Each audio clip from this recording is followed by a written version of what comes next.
सीतापुर गांव के जमींदार किशन सिंह की बेटी मनीषा बहुत ही अकड़ वाली थी, इसलिए वो गांव की सभी लड़कियों के सामने बहुत घमंड में रहती थी। उन्हीं में से एक लड़की गौरी, जो जमींदार के खेतों में काम करने वाले एक गरीब किसान की बेटी थी। मनीषा उससे भी अपने सामने कुछ नहीं समझती थी। जब देखो वो गौरी पर हुक्म चलाती रहती थी। गौरी, सुबह से तुझे कितने बुलावे भेजे, तू आई क्यों नहीं? चल ये पकड़ मेरा थैला, मुझे बाजार जाना है। मुझे अपने लिए चूड़ी, बिंदी, पाउडर वगैरह वगैरह वगैरह बहुत कुछ खरीदना है। अभी तो मुझे रोटी बनानी है, थोड़ी देर बाद चले? नहीं, थोड़ी देर बाद नहीं, अभी चल। फिर मेरे पास समय नहीं है। और अब तू मुझे मना मत करना, क्योंकि तू जानती है अगर तू मुझे मना करेगी तो मुझे गुस्सा आ जाएगा। फिर मैं बापू को बोलूंगी, और बापू को तू जानती है अगर किसी बात पर मैं नाराज हो जाऊं तो बापू तुम सब पर बहुत गुस्सा करेंगे। गौरी बिटिया, रोटी मैं बना लूंगी, जा तू इसके साथ चली जा। बेकार में कभी जमींदार साहब गुस्सा करे। पर माँ, तुम अभी अभी खेत से काम करके आई हो, तुम भी तो थकी हुई हो। कोई बात नहीं बिटिया, तू इसे जानती है कि ये कैसी है। अगर इसने तेरी शिकायत जमींदार साहब से कर दी तो वो सारा गुस्सा मेरे ऊपर और तेरे बापू के ऊपर निकाल देंगे। ठीक है माँ, पर मैं जल्दी आने की कोशिश करूंगी। ज्यादा काम मत करना, तुम आराम कर लेना। मनीषा गौरी को ऐसे ही तंग करती थी, पर गौरी की मजबूरी थी उसकी बातों को मानना। इसी बात का फायदा हमेशा मनीषा उठाती रहती थी।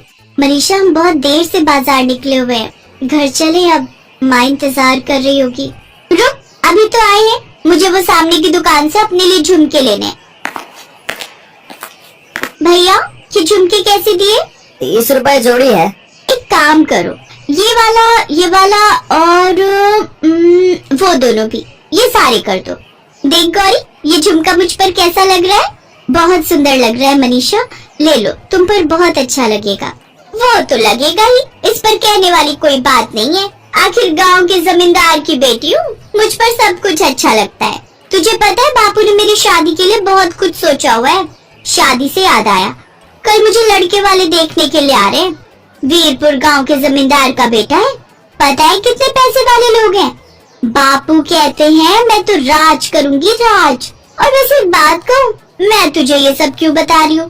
तू तो ठहरी गरीब नौकर की बेटी, जो हमारे यहाँ नौकर है। तू ये सब बातें नहीं समझेगी, क्योंकि मुझे पता है तेरी शादी तो इसी गांव में किसी किसान के बेटे से ही होगी। मेरे दिमाग में एक विचार आया है, अगर मेरी यहाँ बात पक्की हो जाती है तो मैं अपने होने वाले पति को कह दूंगी कि उनके घर में कोई नौकर हो, क्या पता वो अच्छा हो, तो हम तेरी शादी उससे कर देंगे। फिर तुझे कहीं काम ढूंढने की भी जरूरत नहीं पड़ेगी। तू अपने पति के साथ आराम से मेरी ससुराल में नौकरी करना। गौरी चुप हो जाती है। वो जानती थी कि मनीषा का स्वभाव कैसा है। मनीषा की शादी पक्की हो जाती है और वो अपनी शादी की तैयारी में लग जाती है।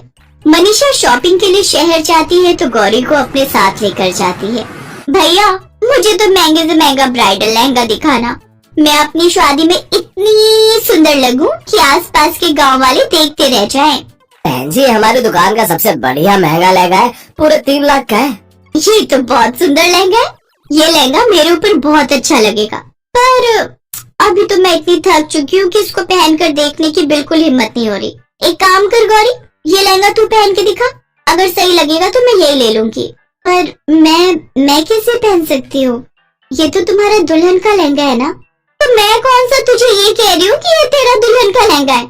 मैं जानती हूँ ये मेरा दुल्हन का लहंगा है। वैसे भी तुझ जैसी गरीब का ये ब्राइडल लहंगा हो भी नहीं सकता। ये तो तुझे मैं मौका दे रही हूँ सिर्फ पहन कर दिखाने के लिए। चल जा, अब जितना कहा उतना सुन, मैं बहुत थक चुकी हूँ, मुझे गाँव भी वापस पहुँचना है, बहुत सारे काम है। गौरी वो ब्राइडल लहंगा ट्राई करने के लिए ट्रायल रूम में चली जाती है, पर जैसे ही वो लहंगा पहनकर बाहर आने लगती है, उसकी नजर कोने में रखी एक पर्स पर जाती है। गौरी से पहले एक बड़ी उम्र की लेडी ट्रायल रूम से बाहर निकली थी। गौरी उन्हें आवाज लगाती है, आंटी जी, ये आपका बटुआ, आप अंदर भूल गए थे शायद। अरे हाँ, ये मेरा पर्स है, शुक्रिया। उम्र के साथ साथ याददाश्त भी कमजोर होती जा रही है। वो तो मेरी बड़ी बहू है जो मुझे यहाँ जबरदस्ती दुकान पर ले आई, वरना मैं बहुत कम निकलती हूँ। तुम्हारा क्या नाम है बिटिया? जी, मेरा नाम गौरी है। अच्छा, तो अपनी शादी का लहंगा पसंद करने आई हो। ये लहंगा तुम पर बहुत सुंदर लग रहा है। जी, ये मेरा लहंगा नहीं है, हमारे गांव के जमींदार साहब की बेटी है, उसकी शादी है, तो वो अपना लहंगा लेने आई थी। वो थोड़ी थकी हुई है, इसलिए उसने मुझे बोला कि मैं ये पहनकर उसे दिखा दूं। बस वही देख रही थी, तभी आपके बटुए पर मेरी नजर पड़ गई। अच्छा, वैसे कौन से गांव की हो तुम? जी, हम लोग सीतापुर गांव से आए हैं। सीतापुर गांव से? अच्छा, वहाँ के जमींदार तो मुझे बहुत अच्छे से जानते हैं। खैर, तुमसे मिलकर अच्छा लगा। तभी मनीषा गुस्से में आ जाती है। क्या बात है गौरी, मैं इतनी देर से तुम्हारा वहाँ बैठकर इंतजार कर रही हूँ और तुम यहाँ लहंगे को देख रही हो। अरे तुम भूल क्यों जाती हो कि तुम जैसी गरीब के लिए ये लहंगा नहीं बनाया। ये सिर्फ मैंने तुम्हें पहनकर देखने के लिए बोला था। ये लहंगे खरीदने की तुम्हारी औकात नहीं है। ये लहंगा सिर्फ मैं ही खरीद सकती हूँ। अपने सपने से बाहर आओ। बस मैंने देख लिया, बहुत अच्छा लग रहा है, जाओ जाकर बदल कर आओ। वो लेडी देखती है कि मनीषा गौरी से बहुत बुरी तरह बात कर रही है। गौरी की आंखों में शर्म से आंसू आ जाते हैं और वो वापस ट्रायल रूम में लहंगा बदलने के लिए चली जाती है। अगले दिन गौरी जब तैयार होकर मनीषा के घर जाने लगी, तभी उसके घर के बाहर एक कार आकर रुकी। आंटी जी आप, और यहाँ आपको मेरे घर के बारे में कैसे पता चला? माँ, ये कल मुझे शहर में जिस दुकान से मनीषा ने लहंगा लिया ना, वहाँ मिली थी। नमस्ते। कल गौरी से मिलने के बाद मैं इसे भूल ही नहीं पाई। घर जाकर मैंने अपने बड़े बेटा बहू और छोटे बेटे से इस बारे में बात की। बहन जी, भाई साहब, मैं गौरी को अपने घर की बहू बनाना चाहती हूँ। मैं अपने छोटे बेटे राघव के लिए आपकी बेटी गौरी का हाथ मांगती हूँ। गौरी के माता पिता की खुशी का ठिकाना नहीं था। शहर के इतने बड़े अमीर खानदान से उनकी बेटी गौरी का रिश्ता आया था।